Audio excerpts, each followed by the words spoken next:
सुप्रभात विद्यार्थियों, आज हम व्याकरण का अगला टॉपिक प्रत्यय करेंगे। इससे पहले हमने उपसर्ग किया था। उपसर्ग क्या है बेटे? उपसर्ग वे शब्दांश हैं जो मूल शब्द के आगे जुड़कर उसके अर्थ को बदल देते हैं या अर्थ में नवीनता ला देते हैं। ठीक है, तो आज हम करेंगे प्रत्यय। प्रत्यय को इंग्लिश में कहा जाता है सफिक्स। ठीक है, और ये दो शब्दों के मेल से बना है, प्रति और अ। प्रति घन अय, प्रति धन अय। प्रति का अर्थ क्या है? बाद में, और अय का अर्थ है आना। यानी वे शब्दांश जो मूल शब्द के अंत में आकर, अंत में जुड़कर उसके अर्थ को बदल देते हैं या उसके अर्थ में नवीनता ला देते हैं। समझ में आ गया? जैसे शब्द है दुकान, इसमें हमने लगा दिया दार, तो क्या बन गया? दुकानदार। दुकान क्या है? शॉप। ठीक है, जबकि इसमें जब हमने दार प्रत्यय लगा दिया तो वो क्या बन गया? दुकानदार, जिसकी दुकान है। ठीक है, तो अर्थ में नवीनता आ गई। ठीक इसी तरीके से जैसे है दूध, इसमें लगा दिया वाला। वाला क्या है? प्रत्यय है, शब्दांश है, तो ये क्या हो गया? दूध वाला। दूध क्या था? Liquid milk. ठीक है, और जब हमने इसमें वाला प्रत्यय लगा दिया तो शब्द बन गया, नए शब्द का निर्माण हुआ। कौन, क्या शब्द था? दूध वाला, यानी दूध को बेचने वाला। समझ में आ गया? इसका अर्थ बदल गया, अर्थ में नवीनता आ गई। ठीक है, तो ये क्या थे? दार और वाला, ये शब्दांश थे जो कि मूल शब्द में, ये दोनों क्या थे? मूल शब्द थे ना, ये दोनों, ये शब्द क्या थे? मूल शब्द। इनमें ये दोनों जब प्रत्यय जुड़े तो उनमें नवीनता आ गई, उनके अर्थ में बदलाव आ गया। समझ में आ गया बेटे? तो प्रत्यय का प्रयोग कैसे होता है? शब्द के, मूल शब्द के अंत में। ठीक है, अब प्रत्यय जो है उसके दो भेद हैं। पहला है कृत प्रत्यय या कृदंत प्रत्यय, दूसरा है तदधित प्रत्यय। ठीक है, अब पहला प्रत्यय करेंगे हम कृदंत प्रत्यय या फिर कृत प्रत्यय। हाँ, तो बच्चों प्रत्यय के कितने भेद हैं? प्रत्यय के दो भेद हैं। कृत प्रत्यय, जिसे कृदंत प्रत्यय भी कहा जाता है, और तदधित प्रत्यय। अब है कृत प्रत्यय। पहले हम करेंगे कृत प्रत्यय। कृत प्रत्यय क्या होते हैं बेटे? कृत प्रत्यय जो है वे शब्दांश हैं जो क्रिया धातु के साथ लगकर उसके अर्थ में नवीनता ला देते हैं या फिर परिवर्तन ला देते हैं। ठीक है, तो इसके आगे 5 भेद हैं। उससे पहले मैं बताऊंगी कि क्रिया जब हमने की थी, 6th क्लास में हमने क्रिया पढ़ी थी। क्रिया के मूल में क्या होती है? क्रिया के मूल में धातु होती है। जैसे चल, हंस या खेल, ये क्या है? ये क्रियाएं हैं, ये धातु है। ठीक है, ये क्या है? धातु है। अब मैंने लिखा चल, खा, पी, कर, सो, जा। ये चल, खा, पी, कर, सो, जा, ये एक सेंटेंस नहीं है, मैंने बीच में कॉमास लगाए हैं, तो ये क्या है? ये धातु है। ठीक है, ये क्या है? धातु है। जैसे चल के साथ मैं ना लगा देती हूँ, ना प्रत्यय लगा देती हूँ, तो वो क्या बन गया? चलना। तो इसी तरह खा के साथ खाना, पीना, करना, सोना, ये सब क्या है? ये अब धातु से क्रियाएं बन गई। समझ में आ गया बेटे सभी को? धातु से क्या बनी है? क्रियाएं। चल, खा, पी, कर, सो, जा, ये क्या थे? ये धातु थी। इनसे हमने ये इन क्रिया शब्दों का निर्माण किया, इनके पीछे हमने ये प्रत्यय लगा दिए। समझ में आया? तो अब हम करेंगे कृत प्रत्यय के भेद।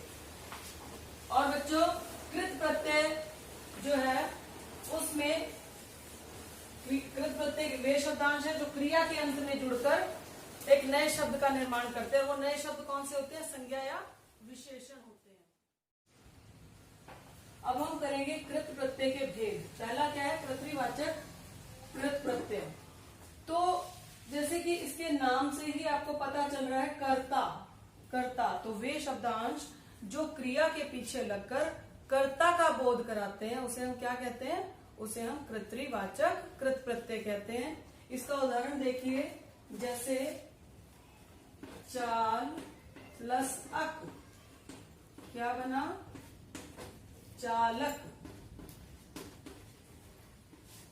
ठीक है, चालक कौन होता है? गाड़ी चलाने वाला। ठीक है, तो काम को करने वाला है ना वो। तो चालक कौन है? कर्ता। तो कर्ता कौन होता है? काम को, क्रिया को करने वाला क्या कहलाता है? कर्ता। तो चालक कौन है यहाँ पर? गाड़ी चलाने वाला। ठीक है, तो इससे क्या बोध हुआ? किसका बोध हुआ? कर्ता का। ठीक है, इसी तरह जैसे है भुलक्कड़, भूल जमा अक्कड़। भुलक्कड़ कौन होता है? जो हर बात को भूल जाता है। ठीक है, तो वो कौन है? एक पर्सन है।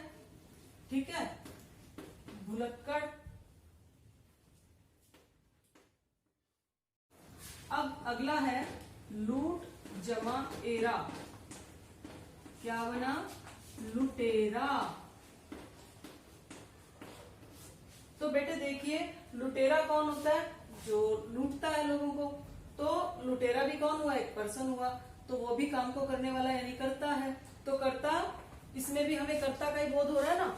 तो फिर से बता रही हूं, कर्तृवाचक कृत प्रत्यय कौन से हैं? जो हमें, जो क्रिया, वे शब्दांश जो क्रिया के अंत में जुड़कर किसका बोध कराते हैं? कर्ता का बोध कराते हैं। समझ में आ गया? अगला लेंगे हम नंबर 2, कर्मवाचक, कर्मवाचक कृत प्रत्यय। ठीक है, आपको ध्यान है बेटे, जब हम क्रिया में सकर्मक क्रिया और अकर्मक क्रिया पढ़ी हमने, तो हमने सकर्मक में हम कैसे पता चलता था? हम कर्म की खोज करते थे ना पहले कि कर्म कहाँ है। ठीक है, और उसके लिए क्या करते थे? कर्ता के साथ क्या किसे किसको लगाकर हम ढूंढते थे। अगर आंसर मिल जाता था तो क्या थी वो? सकर्मक क्रिया, अदरवाइज वो अकर्मक क्रिया। ठीक है, अब जैसे एक शब्द बनाया मैंने, खिलौना शब्द है, खेल प्लस औना, इससे नए शब्द की रचना हुई खिलौना। एक सेंटेंस है, राम खिलौने से खेल रहा है। तो राम किससे खेल रहा है? खिलौने से। तो कर्म क्या हुआ इसमें? इसमें क्या हुआ? खिलौना। ठीक है, समझ में आया? जैसे बिछा प्लस औना, बिछौना, तो वो क्या है? वो कर्म है। समझ में आ गया? तो ये था हमारा कर्मवाचक कृत प्रत्यय, जिसमें जो वे प्रत्यय जो क्रिया के पीछे लगकर हमें कर्म का बोध कराते हैं उसे हम क्या कहते हैं? कर्मवाचक कृत प्रत्यय। ठीक है, अब तीसरा करेंगे हम। हाँ जी, अब है तीसरा भेद, कर्मवाचक कृत प्रत्यय। यानी वे शब्दांश जो क्रिया के पीछे लगकर क्रिया के साधन का बोध कराते हैं। वे शब्दांश जो क्रिया के साधन का बोध कराते हैं उसे हम क्या कहते हैं? उसे हम कर्मवाचक कृत प्रत्यय कहते हैं। जैसे बेल प्लस अन, क्या बना? बेलन। बेलन क्या होता है? रोटी बेलने का एक साधन है। ठीक है, बेलन क्या है? रोटी बेलने का साधन है। समझ में आया? तो इसी तरह है, जैसे लेख, लेख प्लस नी, क्या बना? लेखनी। लिखने का साधन क्या है? लेखनी। समझ में आया? जैसे हम इंग्लिश में पेन बोल देते हैं। ठीक है, तो हम किससे लिखते हैं? लेखनी से। तो लिखने का साधन क्या है? लेखनी। तो जिससे हमें क्रिया के साधन का बोध हो तो उसे हम क्या कह देते हैं? उसे हम कहते हैं कर्मवाचक कृत प्रत्यय। अब हम करेंगे चौथा भेद, भाववाचक कृत प्रत्यय। भाववाचक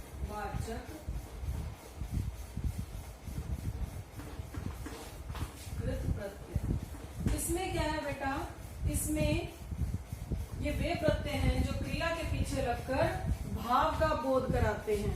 जैसे सज जमा आवट, क्या बना? सजावट। सज का अर्थ क्या होता है? सजना। और सजावट का अर्थ क्या होता है? डेकोरेशन। और सजावट शब्द क्या है? भाववाचक संज्ञा है। ठीक है। इसी तरह थक जमा आवट, थकावट। ठीक है, तो थकावट कैसा है? थकावट भी भाववाचक संज्ञा है। समझ आ गया? अब आखिरी भेद है हमारा क्रियावाचक कृत प्रत्यय। ठीक है, क्रियावाचक कृत प्रत्यय। ठीक है, पांचवा भेद है हमारा क्रियावाचक कृत प्रत्यय। वे प्रत्यय जो क्रिया का बोध कराते हैं उसे हम क्या कहते हैं? उसे हम क्रियावाचक कृत प्रत्यय कहते हैं। जैसे खेलना,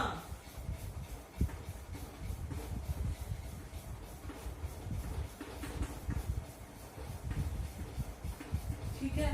खेल क्या है बेटे? खेल एक क्रिया है। ठीक है, तो खेलना। समझ में आया? खेल क्या था? हमारा धातु थी, उसमें हमने ना प्रत्यय लगाया तो क्रिया बनी खेलना। समझ में आया? तो वे प्रत्यय जो क्रिया का बोध कराते हैं उसे हम क्या कहते हैं? उसे हम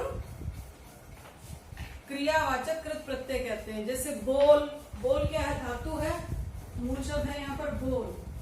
ठीक है, प्लस ना लगा दिया तो क्या बना? बोलना।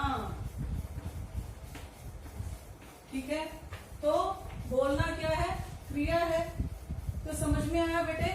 हमने आज कृत प्रत्यय के 5 भेद किए। उम्मीद करती हूँ आप सबको समझ आ गए होंगे। कल हम करेंगे तदधित प्रत्यय। ठीक है, तो आज के लिए इसको अच्छी तरह से लर्न करना, ध्यान से पढ़ना। ठीक है, धन्यवाद।